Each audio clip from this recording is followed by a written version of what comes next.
Welcome to Important Shift Podcast with Sarah and Taryn, where we cover social issues, politics, popular culture, spirituality, and basically anything and everything in between. So let's get to it. Let's get to it. Woo! So hey guys, what's up? It's Sarah and Taryn, and it's our second podcast here, November 19th. I thought there was some new number 2024. The first one we did was November 9th, and the second one is November 19th. So I don't know if the symbols of 9, maybe there's some kind of number. I love numbers. 9 is completion, if I have that correct. That makes sense. And we are a trio, so 3 was my favorite number as a kid. That was like my softball number. And the 369 is the Tesla code. I don't know, we can get into it. We'd have to have some kind of like some numerologist. Yeah. With us. They kind of work together. Yeah, I'm a number fan and we love space, but I think Taryn and I, we respect people that have specialties in that area, so it's like we don't pretend to know that we know things about numerology and astrology, but we're very interested. Laura Eisenhower is one of the astrologers that I've listened to for many, many years, and I think she's a brilliant person. So if you've never checked out her work, Laura's awesome. And maybe someday when our podcast is up and running and has a little more followers, we can talk to Laura. Yeah, we saw one of her workshops. Yeah, a course. Yeah, it was something about it was during COVID, during the pandemic. We were bored and we found a course of Laura's, and it was about galactic history. Oh yeah, the study of the true humanity and where we came from. It's like in our history books, you can't find the truth anywhere, but Laura apparently knows about it. The Lyran Wars and the reptilians and all of that. They don't teach us that in our history. Yeah, right? They should. Yeah. But anyway, none of that is what we planned on talking about, so... Yeah, I guess, but speaking about schools, we kind of were just talking with our husband, Rage, earlier, and we were talking about this study that was done. They did it was a NASA study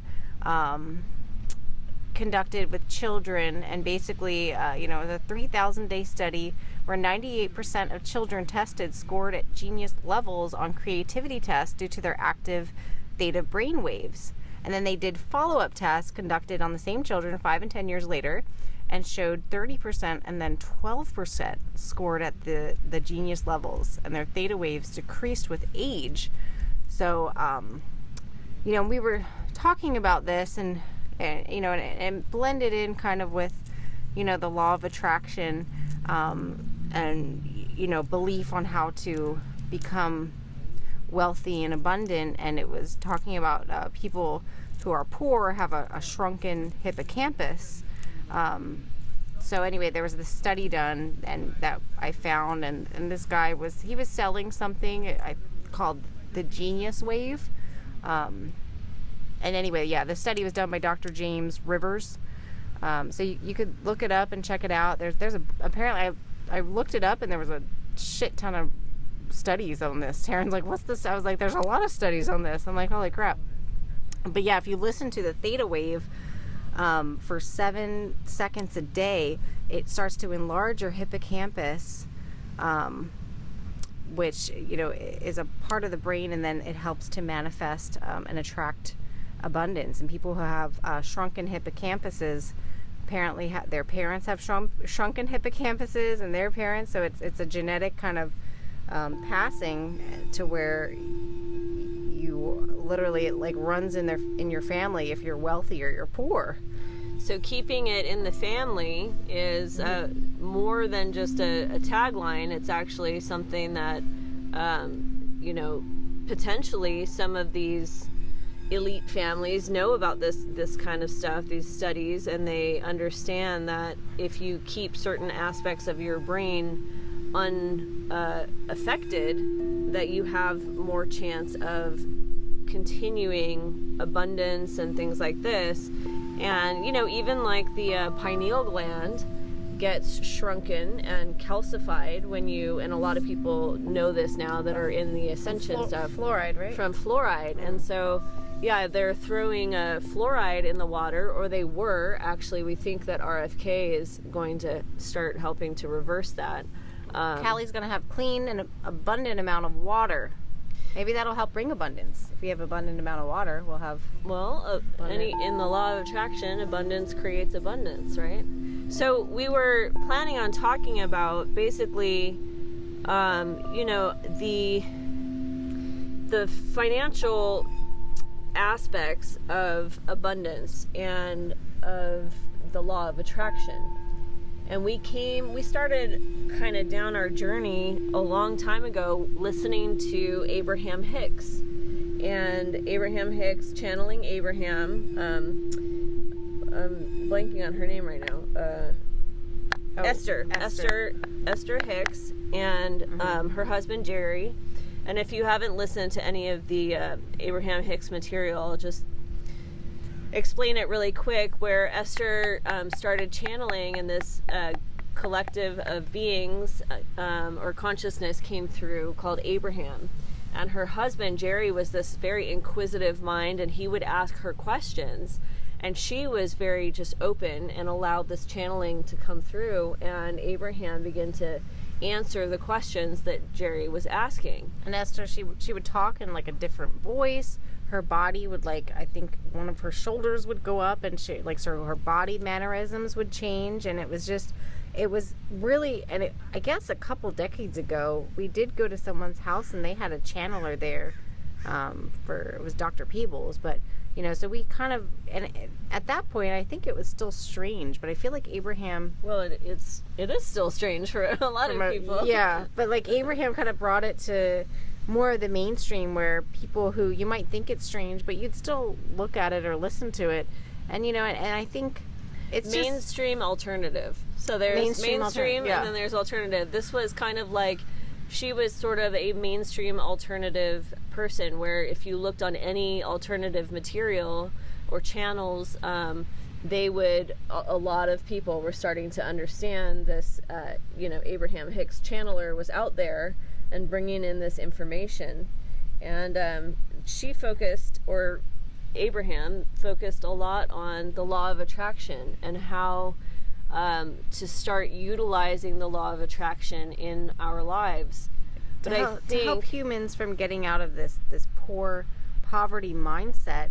And it is linked like into the slave matrix program to keep us poor. And that's what we were talking about earlier with rage, and the school system is set to crush your creative mind and crush your creative genius. And most children are creative geniuses before they go to school, when they're young. Yeah. And so, is it that their brain ages and they become less smart? We don't think so. We think there's a lot of programming and toxicity. Alpha waves and beta waves, especially if you when you work in an office, or you do a 9 to 5 or whatever kind of work. If you're doing something in that kind of repetition for too long, it blocks the natural creative flow. And then like in school, when the school bell would ring, like so by the time you got into a creative flow in your mind and you start expanding and thinking outside of the box, the bell would ring, and then it would shock your brain, and you'd go back into robot mode to your next class. Similarly to, where, your alarm goes off when you wake up and you're in the middle of REM sleep. It's actually not healthy for your mind. It's not healthy for your body. And it's interesting to think about, if you're in a dream state, and it's like, a day where you don't have to wake up, maybe Sunday morning, you don't have to set your alarm, and you can kind of gently wake up and come out of that state naturally, you tend to remember your dream that you were just in much clearer than if it's Monday morning and you have all this stuff to do, and the alarm goes off and it stresses you out, and your brain switches and it starts thinking about all these stressful things. You completely lose your dream. You lose that state that you were in. You lose the feeling of it. And this happens when you're in school. 6 times a day they ring the bell or whatever it is. I don't know if it's 6 periods anymore, but but you know, it's a continual jolt to your brain and a programming setup that we're sure they've done private studies about this and how to interrupt brainwave states and train people to be sort of you know, like puppets, where they just, okay, we want you to go over here, so we ring a bell and then you all go over here, and then we ring another bell and you all go over here, and you start to do it unconsciously. So we've become trained to be these little lab rats running around, you know, being jolted in our brain every hour by some bell.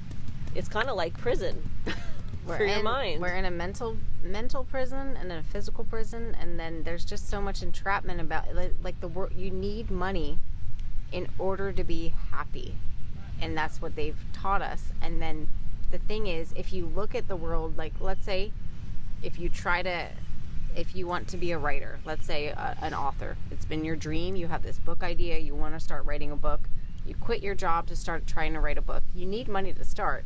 You have a little money saved, and then you try it, and then it's like, and then your partner and then is, you know, trying to encourage you when you first start, and then you have kids, and then your bills start piling up, and then you're like, well shit, I guess I did need that job in the first place. So the world is set to have you fail in that sense, and it's really challenging to make it without having, you know, what used to be you know, a one partner, like a, you know, let's say you have a 2-partner household, 2 parents. One parent could have a job to support the whole family. You have a couple kids or 3 kids or whatever. Now both parents have to work, and it's not even 40 hours a week. They have to work 50, 60 hours a week.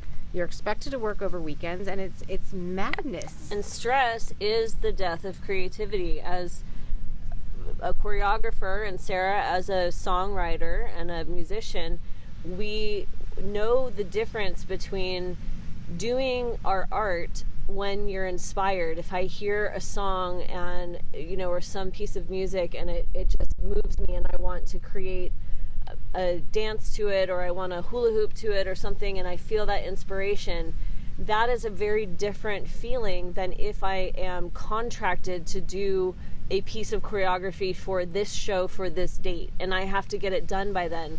It's like if you have writer's block, or you know, you're a musician and you're just not feeling the flow, but then also you have a deadline.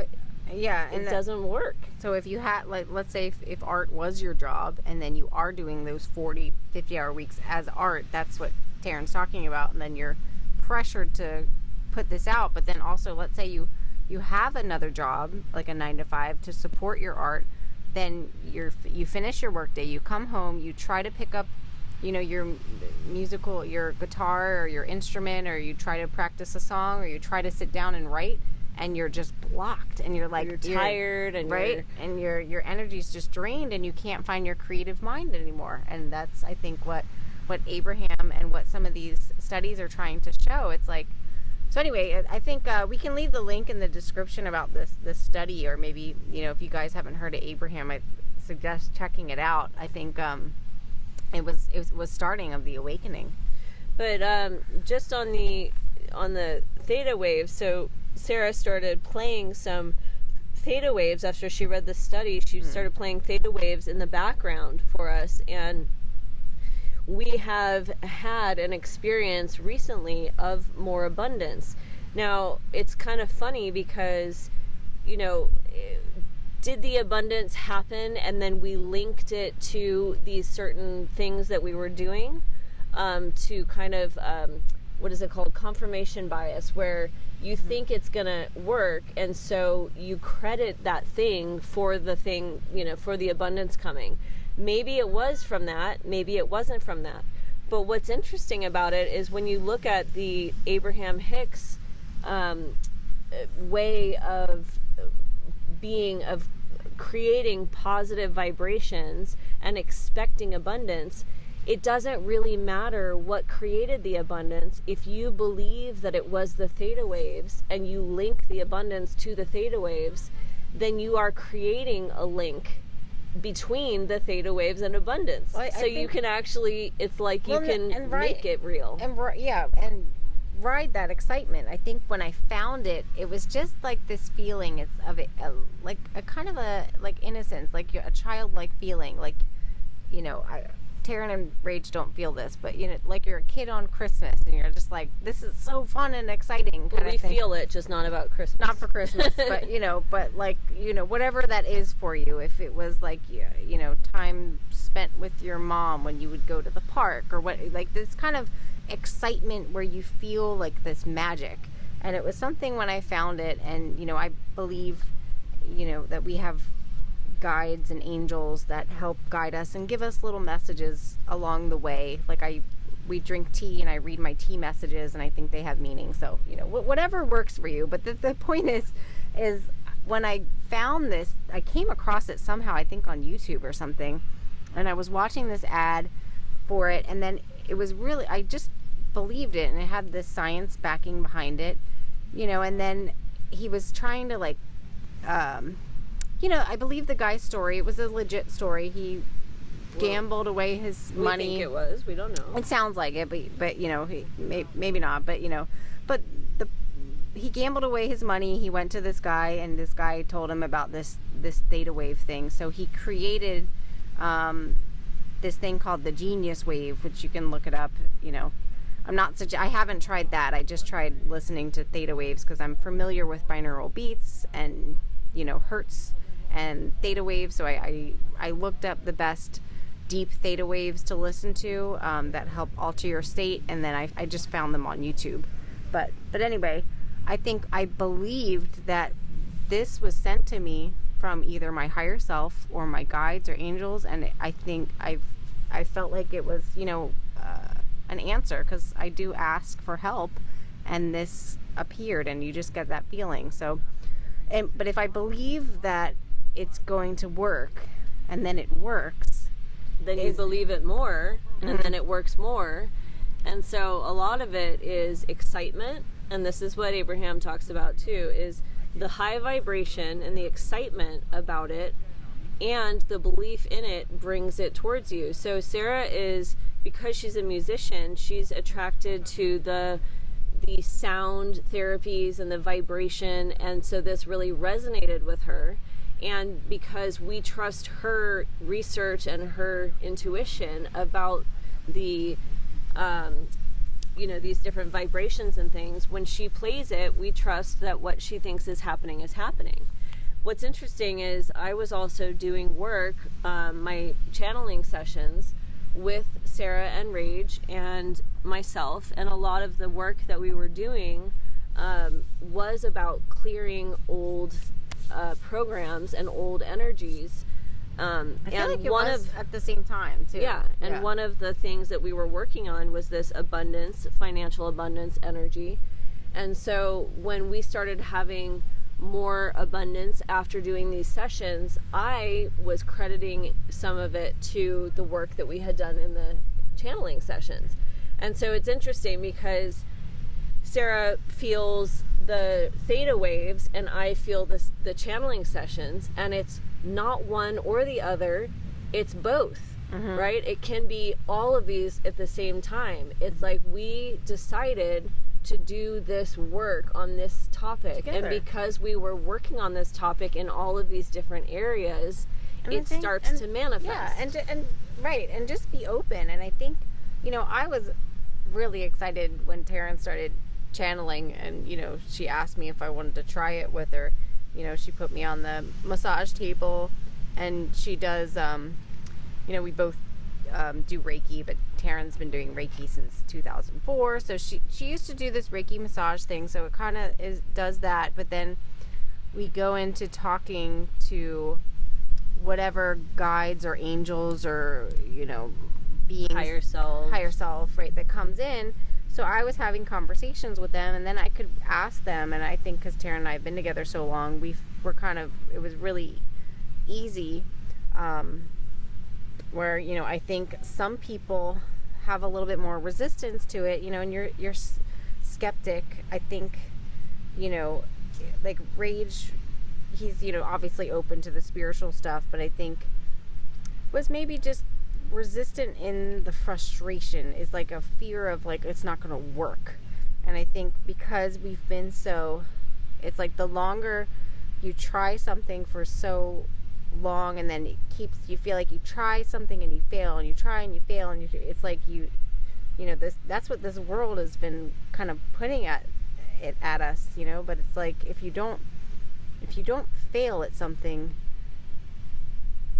you're not means growing. You didn't try. Yeah, that means you didn't actually try. And it's like we're so conditioned to like fear failure. And why? It's like you should congratulate failure, because that means you went out of your comfort zone, and that you know, did something that you've never done before, and that means you're that much closer to success. And we did take a course a long time ago, the Millionaire Mind course, and it was interesting. You know, I didn't vibe with all of it, but one of the things he said is most millionaires or multimillionaires are people that have lost $1 million and then gotten it again. Mm-hmm. So if you are a very financially abundant person, chances are you've lost more money than other people have ever made. Right. So they're not afraid to lose money. It's like you invest money in the stock market or in whatever, and then you lose that money, but you know that that's just a part of the process. You're allowed to lose it because you have to figure out where the best investment is. And if you just stop, if you invest the money and you lose it, and then you say, oh, this doesn't work, and you stop and you never do it again, you're not going to make the money. But if you allow yourself to invest, lose it, and then invest again, you stop being afraid of the losing part, and you start understanding that ebbs and flows are a part of how energy moves, and money is energy. If you give it out, you get it back. If you are somebody that holds on to it for fear of losing it or never having it, you're not allowing that flow of energy and flow of money.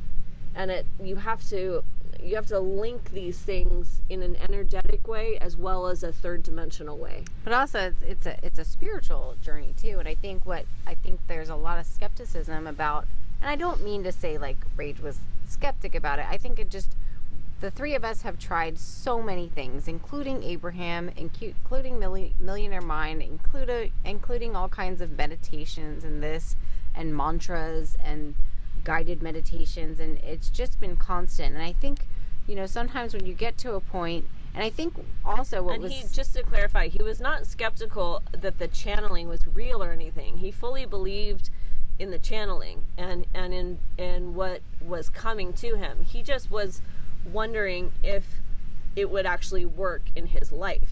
Mm-hmm. So, if it would actually manifest the money. Right. You know, if it would become a 3D experience that proved that this information that was coming through was actually affecting the 3D world and not just talking in some other dimension that we don't exist in right now. But maybe that push, it's like from your resistance to doing it and then doing it anyway, maybe that's enough to push you and to make it work. So if you jump, that's a big jump, you know? Right, because a lot of people, if they think something isn't going to work, they're not going to try it in the first place. So it's like when I was trying to learn how to ride a motorcycle, Rage had a motorcycle, and it was kind of a small one for him. So it was one that, you know, I could fit on. And I had this, because I was a gymnast and a dancer, and, you know, we have this fear of not being really good at something. As soon as I tried doing it and I wasn't good at it, I got very frustrated, and I threw the motorcycle on the ground. I almost broke his motorcycle. Threw it and she kicked it. And, you know, and I stormed away because I wasn't able to do it the way I thought I should be able to do it. And that, if I really wanted to ride a motorcycle, which it really wasn't something that was like a passion or anything.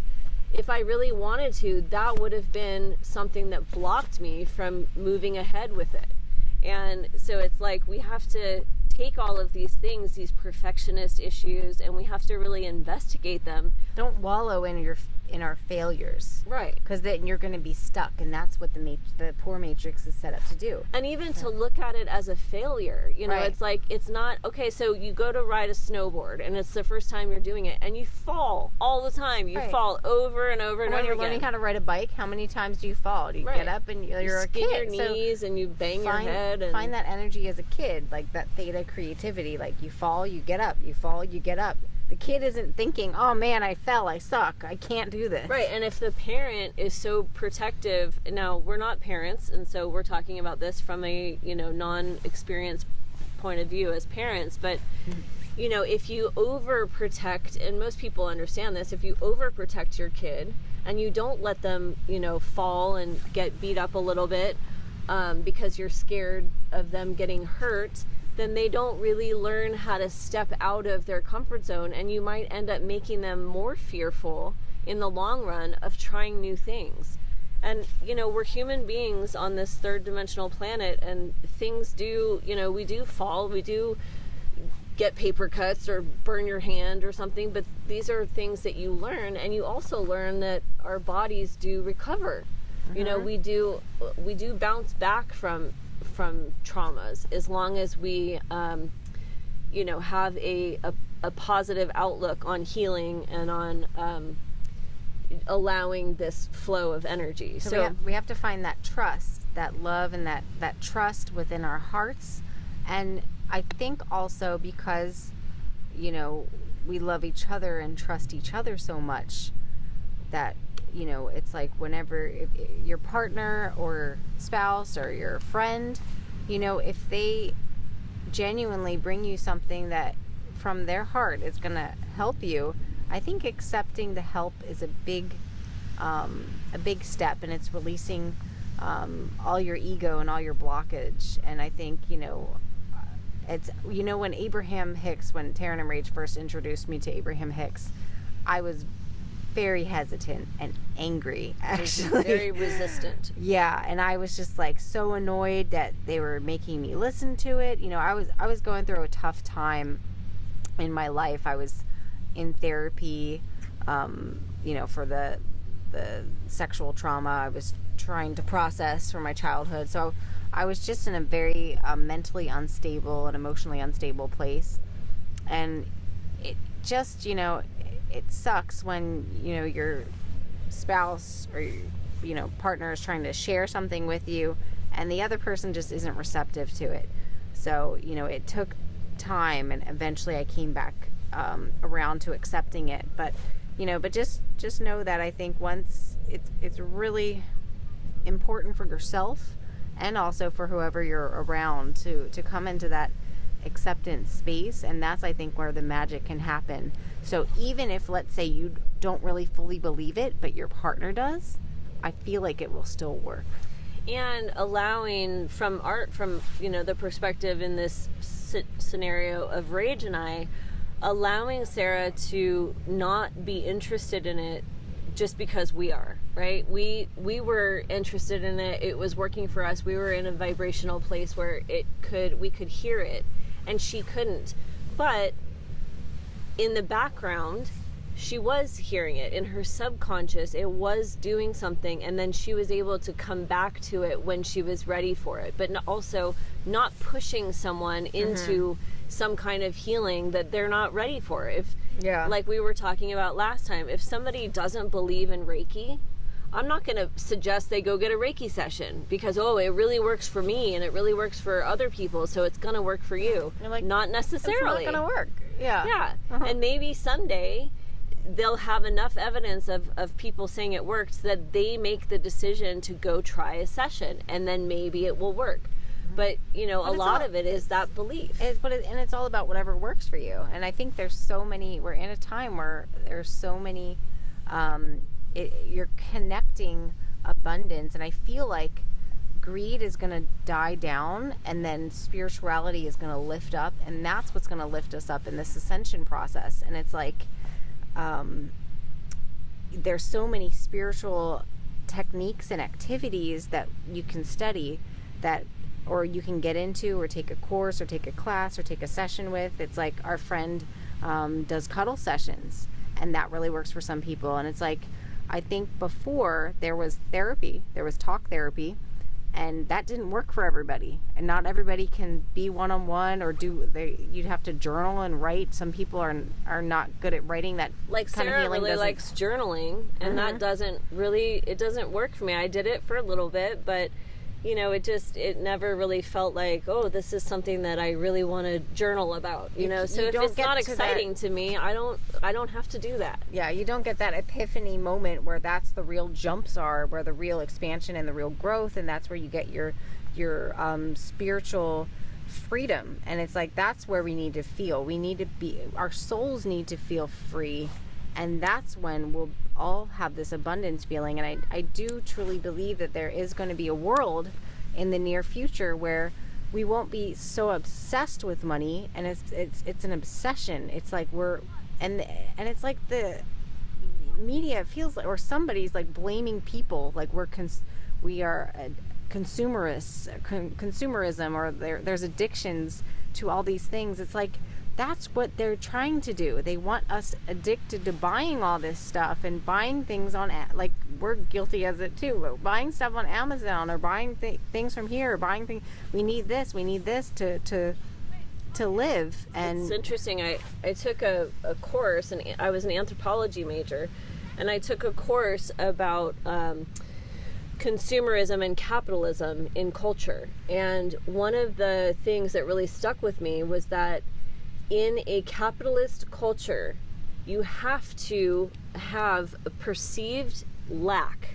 So perceived lack is built into capitalism, because if people don't feel like they lack things, then they don't feel like they need things. So if you start to look at commercials, any kind of commercials or things where they're trying to sell you something, the first thing they do is they talk about how you don't have it, and it's something that you need, right? So if you don't have the pink cheeks, that make you look youthful and whatever, they say, are you pale, and are you dried out looking? Well, use this product, and then you'll have those pink puffy cheeks, or big lips, and big eyes, and fake eyelashes, right? So they create this sense of lack, like, oh, I don't have the right clothes. Because the new clothing looks like this, and so I have to have this in order to feel okay. And when you start to take away that sense of lack, and you give people a sense of belonging and comfort, they stop needing to buy things. So comfort and happiness is really the opposite of capitalism.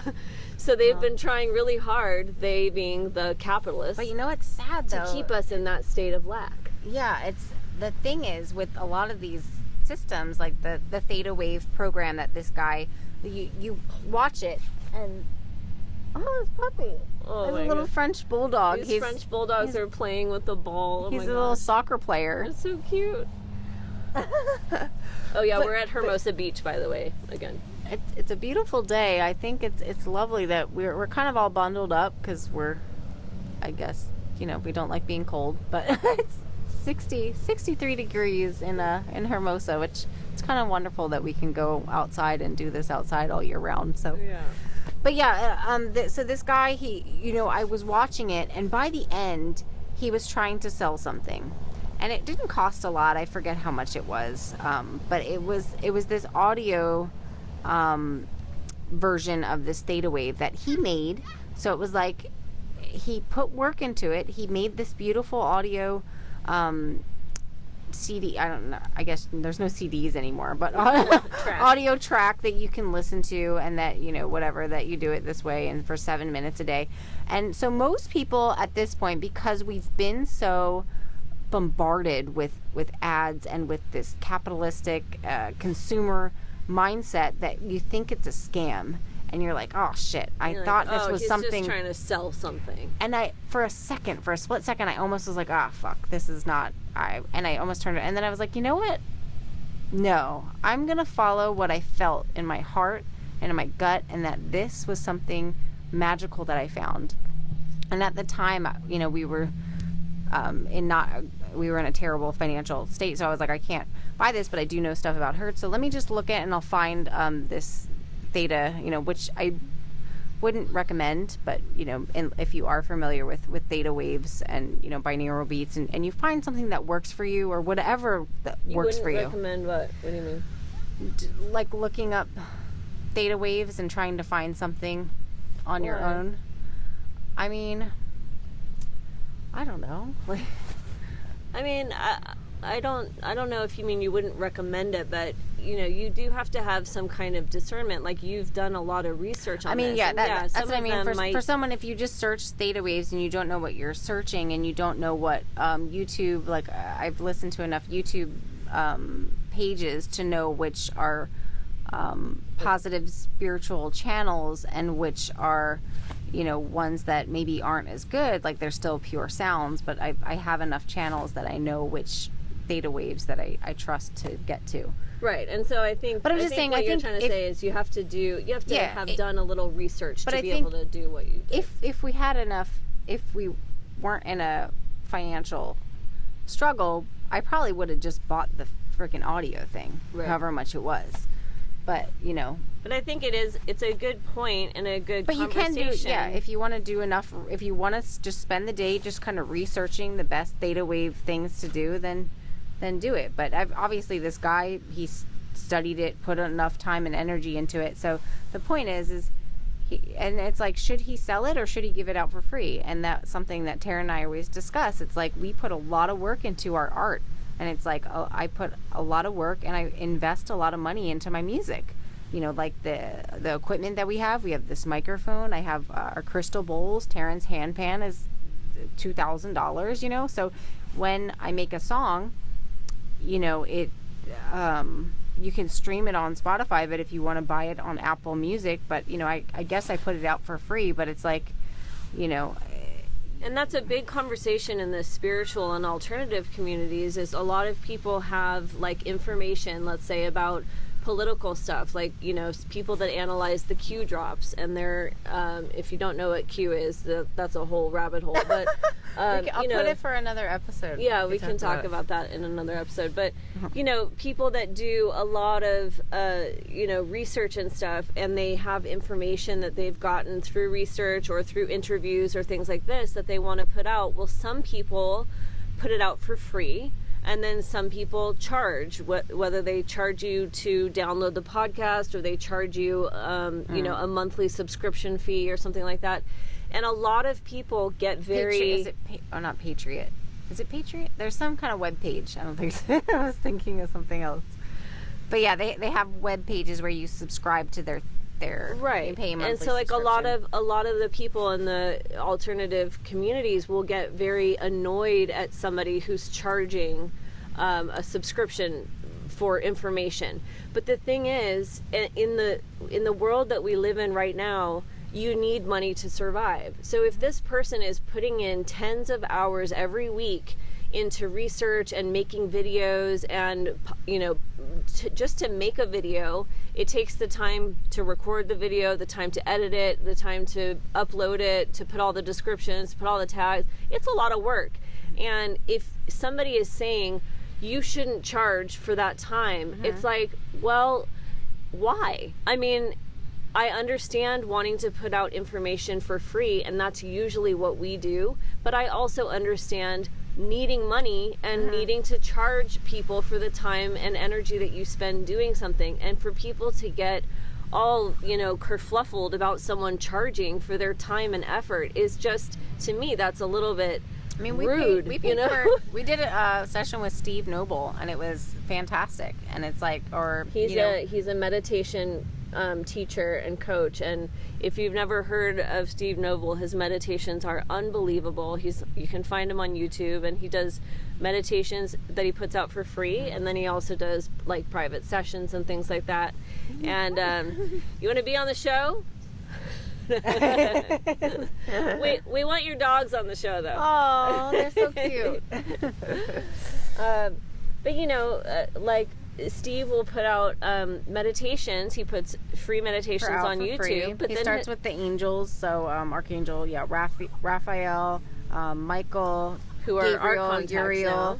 And yeah, he opened us up to angels. And, you know, from my, you know, Christian background and then going to Catholic school, I was not sure about angels, and I had some negative associations and feelings just from the confusion of the childhood feelings.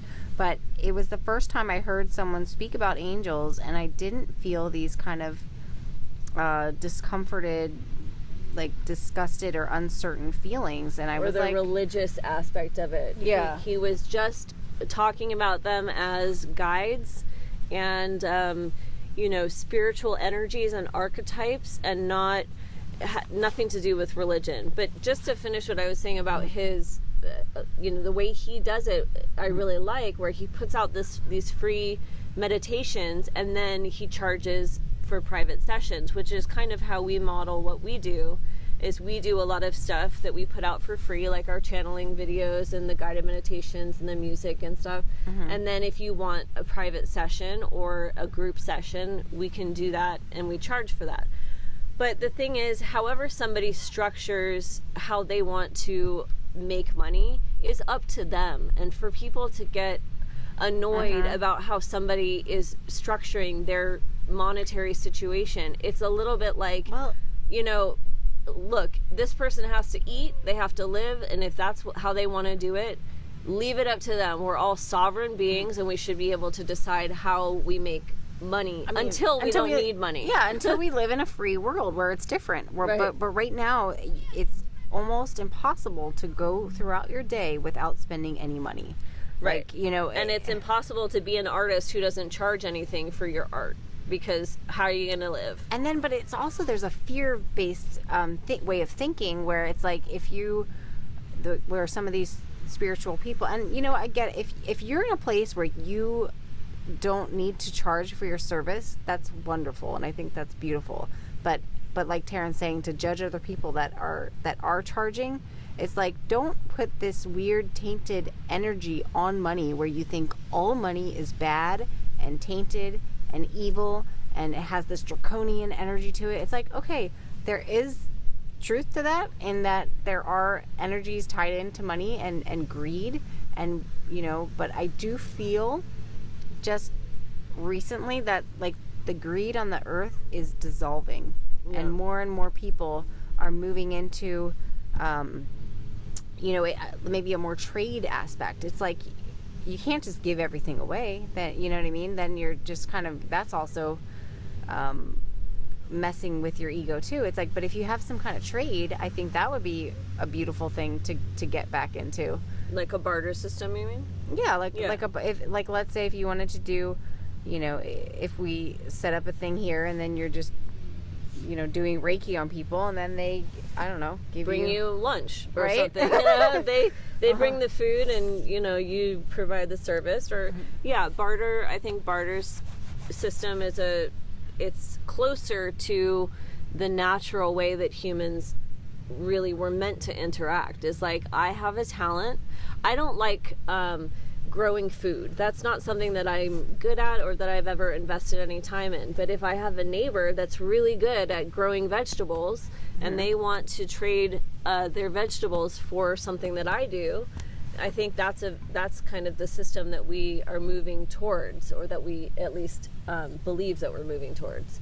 But yeah, I think what Sarah's saying about the you know, advertisement aspect of the world right now is very confusing, because yes, there are a lot of scammers, and there are a lot of advertisements for things that you don't need, or you know, they have false claims of, if you do this, then you'll be so abundant and nothing bad will ever happen to you again.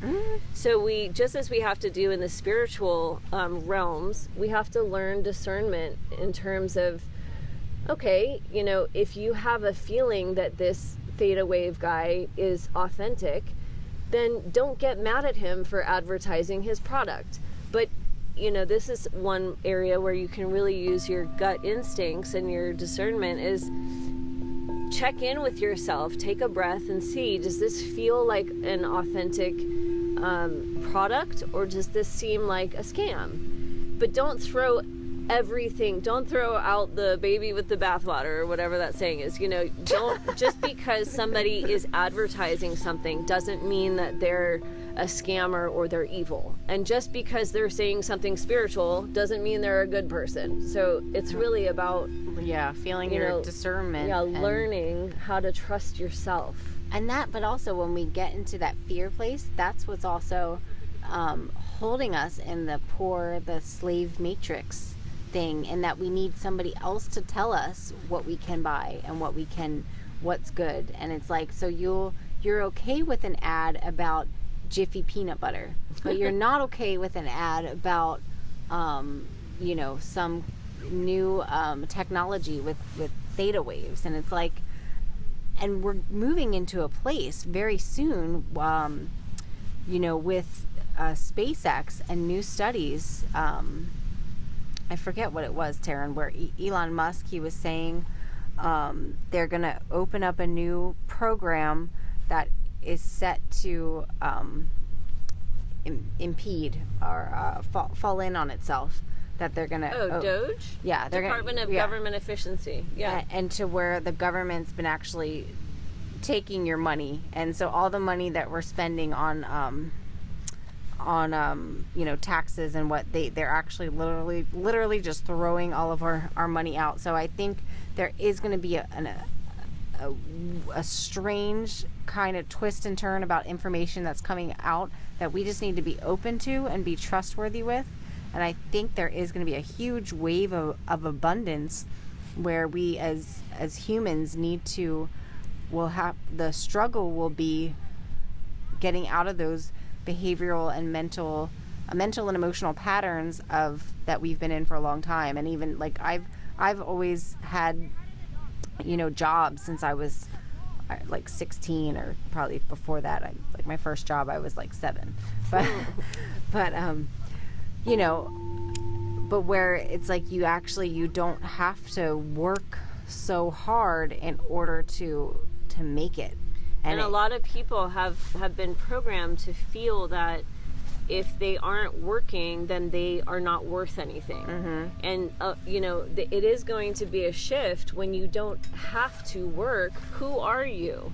If you define yourself as a banker, or you define yourself by your job, and a provider and then for your family, you don't need that job anymore, what are you without that thing that you thought you had to do? Mm-hmm. And I think that's where a lot of the art and the creativity is going to come through, is like, what did you want to do when you were a kid? Did you want to be an astronaut? I wanted to be an astronaut when I was a kid, but I didn't have enough science based learning and understanding to really go into that. But you need time, like, just to sit, like, if you, let's say you wanted to be a dancer and you've never got that, just to sit in a studio with your art and being surrounded around the music, and just kind of get lost in it. You can be a dancer at any age, by the way. You don't have to be... Yeah, absolutely. I used to think that after 30 you had to stop dancing, and that's simply not true.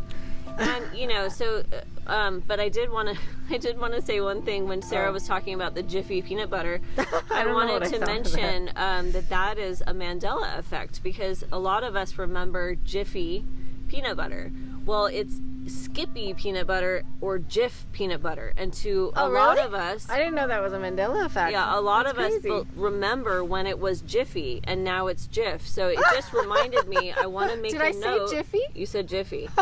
Yeah, I want to make a note about doing an episode about the Mandela effect, because that's something that early on, when we were doing a lot of research into secret space program and all of these whistleblowers and alternative stuff, we hit on the Mandela effect topic, and that to me was one of the mind-blowing topics that really helped my understanding of multidimensional existence and timelines, and the fact that we can have different timelines interacting, and that some people are remembering one timeline and some people are remembering another, and it's a fascinating topic. So we'll do an episode on the Mandela effect at some point.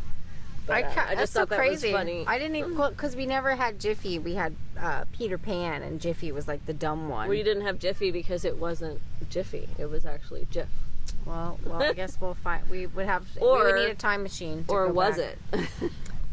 Yeah. So yeah, I think that there's going to be a reveal of a bunch of information. Maybe there are even time machines that we don't know about. You know. Well, yeah. I mean, I definitely believe time travel has happened. I believe not only is it possible, but that it has happened and it has affected our reality.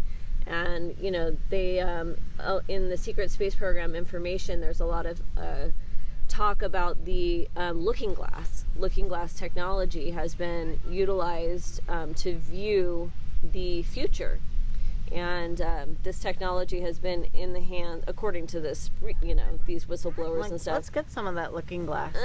Has been in the hands of both the good guys and the bad guys in the past, and we are hoping and believing that the looking glass technology is now in the hands of the white hats, who are the good guys. Although I do believe that we do have these abilities within ourselves. You know, I was doing a sun gazing technique. I forget who it was, but someone said that it was good to look at the sun, and it's been a program that we need sunglasses and that you shouldn't The Pleiadians. Oh, it was the Pleiadians. It was something that Taryn was looking into early on, you know. And so anyway, I was doing 15 years ago, or 15 or 10 years ago, so we stopped wearing sunglasses. And you start seeing colors much better. Your eyes get much more used to being outside in the sunlight. It used to be that if we went out on a bright day and we didn't have our sunglasses on, we had to squint. Mm-hmm. And now we can drive and do everything without sunglasses. And I think sunglasses have started going out of style more recently, but there was a time in between like maybe the 90s and the 2000s where if you were outside, especially in California, you had to have sunglasses on. And if you didn't, I remember a client of mine, we were outside, I was training her outside, and she had her sunglasses on and I didn't. And she's like, you know, you're going to burn your eyes out of your head if you don't wear sunglasses. Yeah. And I'm like, you know what? I just don't believe that's true. Like my eyes are fine. It's like the fear of like the sunblock, which actually gives you skin cancer. But yeah, right. I mean, but yeah. Anyway, so I do this practice where I look at the sun for about 4 to 5 seconds. And if you're new at this, when it's low, not when it's right up in the, not like a noonday sun, but when it's low on the horizon, like sunset or sunrise. And you know, just ease your way into it if you haven't done it before. You know, just do it for like a second or a half a second, and only do it if you're not afraid that it's going to hurt you. Because if you fear that it's going to hurt your eyes, you know, it might. Yeah. So anyway, I looked at it for 4 to 5 seconds, did it 3 times, and then I asked my higher self, you know, in a protected state, and we always do protections, you know, we only allow vibrations from the 5th dimension and above that are service to others and that align with the New Earth 5D timeline is what a little protection mantra that I say. And then I call in guides or beings that want to come in to give a message, and anyway, I saw these shapes that started moving, and then it was just, and then this thought came in. And I even done it one time. I think it happened later, but I heard a voice, and it was really weird. And it was like, Sarah, and it was right as I was thinking a thought, and then it just kind of confirms that thought. So you can ask whatever question it is, and it's like we're talking about like looking in the looking glass, and it's like right now, it's like especially for a lot of people with the economy and how it is, it's like, will we have a house in, you know, a few years from now? Will we have stability? Whatever it is, will we have, I didn't ask this, but whatever you want to ask, will we have kids? Will my relationship last? Will I get this job that's in front of me? Will I get this promotion? Will, you know? So you're saying ask yourself a question, or just ask a question out loud while you're doing the sun gazing? Is that what you're saying? Yeah. So while I was doing the sun gazing, I asked this question in my mind, and then the shapes started moving, and then you just, the first thought that comes into your mind, it's very vivid and very loud, and I feel like this is through looking through the sun. It opens up your third eye, and I feel like you can kind of see into the future. It's something where you get your questions answered. Well, that's a similar process to what I do when I'm starting the channeling. Is at the beginning of the sessions, and you can hear this if you listen to any of our sessions. There's a process that I do to kind of get us into the session and to bring our mind away from our third dimensional reality and change our brainwave state. And one of the parts of the process is that we reach our consciousness up to the portal of the sun. And as I was first kind of allowing this channeling feeling to come through, I just instinctively knew that the sun is it's a portal for not only our consciousness, but what I believe and what I've heard from a lot of the secret space program people, etc., is that the sun itself is an actual portal. So there have been ships seen around the sun pulling energy from the sun, and that it can be a doorway that ships, energies, beings travel through in order to enter our third dimension or leave our third dimension. So if you utilize that portal in your consciousness, you can allow yourself to travel up and out to the sun, and then use that doorway of the sun to kind of pause and calm yourself and gather your team around, and then you can go out and explore from there. But it is important to, when you're moving out into these different spaces or dimensional spaces or new vibrations, and you're going to explore new places astrally or out of your body. Yeah, that you take a moment to really kind of pause and gather your protectors and your team around you just energetically, so that you feel like you have armor on. Because you are going into a new place that you don't necessarily understand. And that's the purpose. You're going out to somewhere to explore somewhere that you don't know yet. And anytime you do that, you want to have some protections around you that, will stand as a shield or an armor against energies that are trying to overpower you. And especially, not especially because you can get it attacked in other ways, but also misinformation for when you're asking. And I feel like, there are, spiritual teachers or maybe psychics that, why they've gotten so,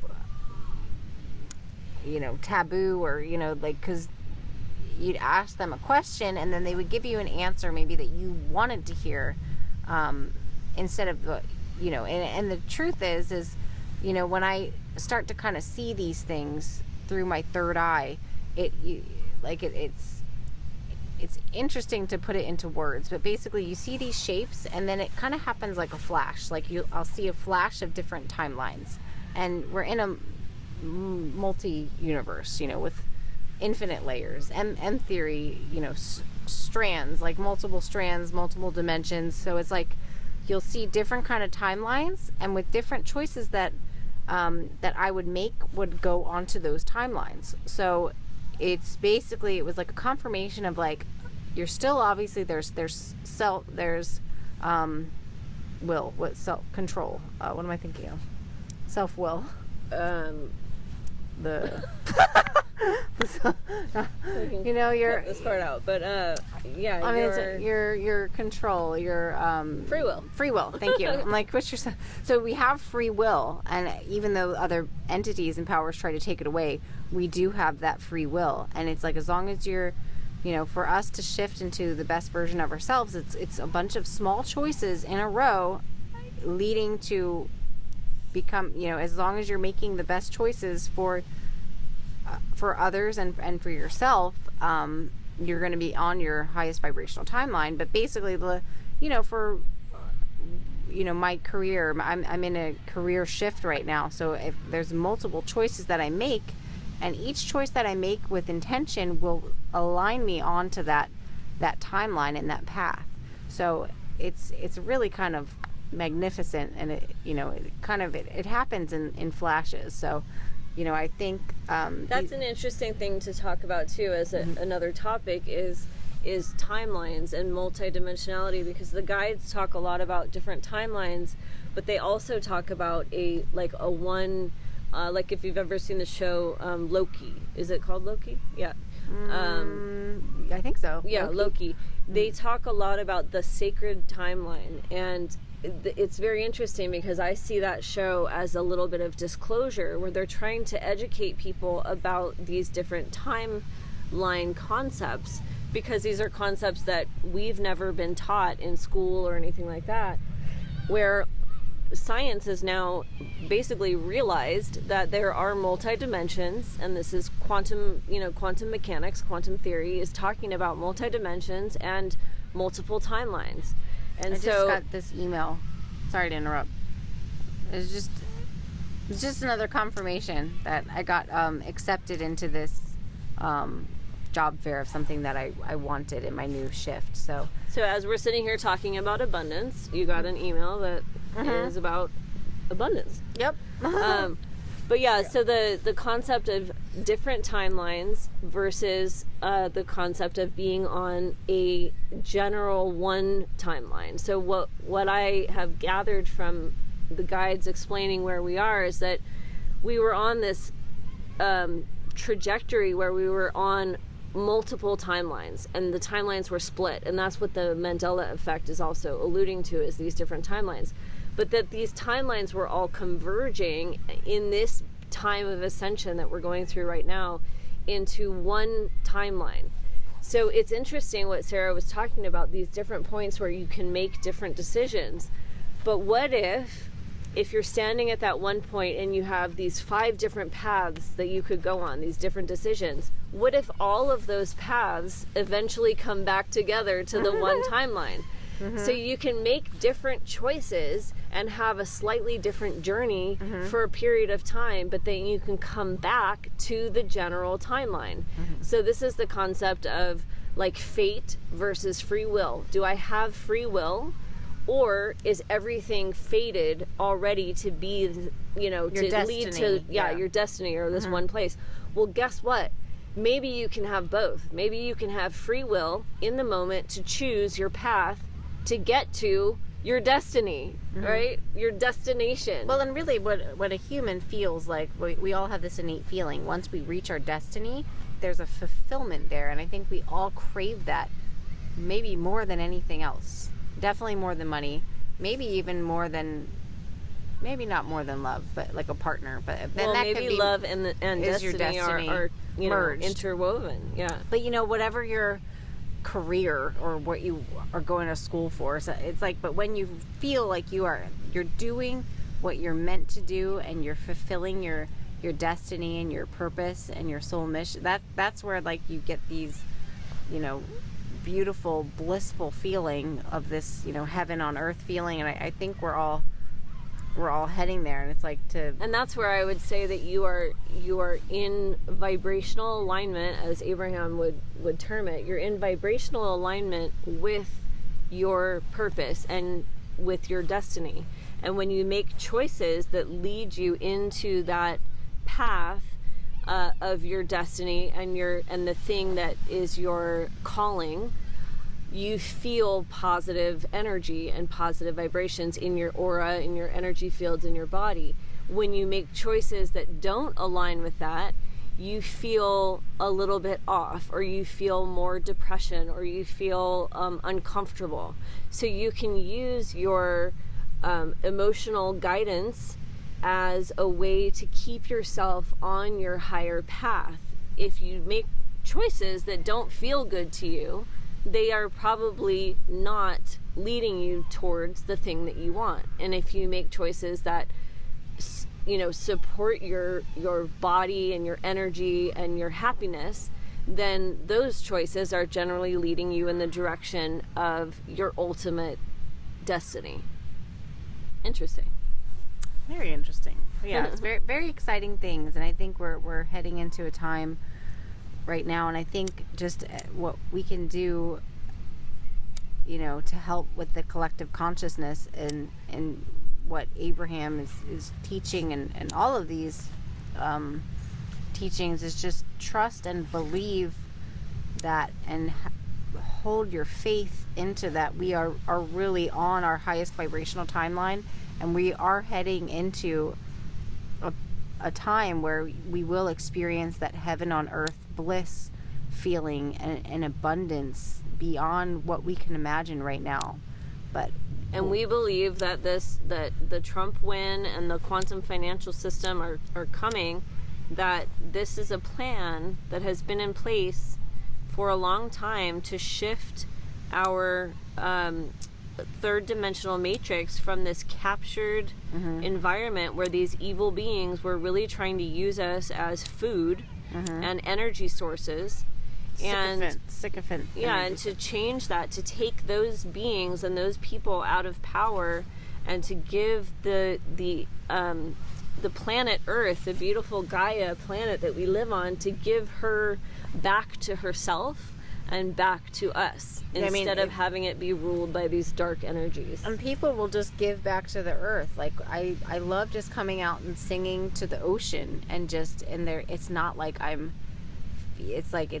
feel like I'm giving some. It's just a connection of appreciation. I appreciate the ocean and the beach and the sun for being there, and I feel like it's something that I want to like connect with in the earth. And I feel like a lot of people will go back to that kind of connection with earth and planting their own food. We believe that she also appreciates you being there and singing to her. You know, that it's a symbiotic relationship where when you are gardening and tending to the earth and growing food with love, climbing mountains, she gives it back with love, because that you're doing what you want to do and she's doing what she's meant to do. And her beautiful ocean is here for us to enjoy, and how sad if people don't enjoy it, you know? Yeah, and walk on the earth. Put your feet on the sand, on the ground, you know, and I think and there's a reason that scientifically grounding is shown to make people healthier, because we are meant to be walking on the earth with our bare feet, and she is giving us health in return. Our cat has been happier now that he walks outside on the grass. Yep. Or that's for sure. So yeah, I think the Nasara Jasara, which Taryn knows more about than I do, but if you want to check that out, I think it's the releasing of financial freedom. We are heading into that age. Yep. And that's a whole other conversation, but we are moving into the golden age, both financially and spiritually. And part of that financial transition is going to this asset-backed money instead of using this fake fiat money that we've been manipulated by. We're going to go back to a place where money actually means something, and the exchange of money and energy actually means something, and we're very excited for this. So an appreciation for each other, like and appreciating what we've been through and where we are right now. And I think that's a beautiful thing too. It's like, you know, appreciation is one of the highest vibrations, and it's like you know, and not to compare. It's like, you know, we're in shit now and it's going to be better on the other side. It's like we're in a beautiful place right now. And everyone's journey, it matters. Every single person's experience throughout their life, and every point throughout their life matters. And I think that's something that, you know, one of the reasons why we wanted to do the podcast is we have had these wild experiences, some of which were absolutely horrific, and they matter. You know, you went through this and I went through this.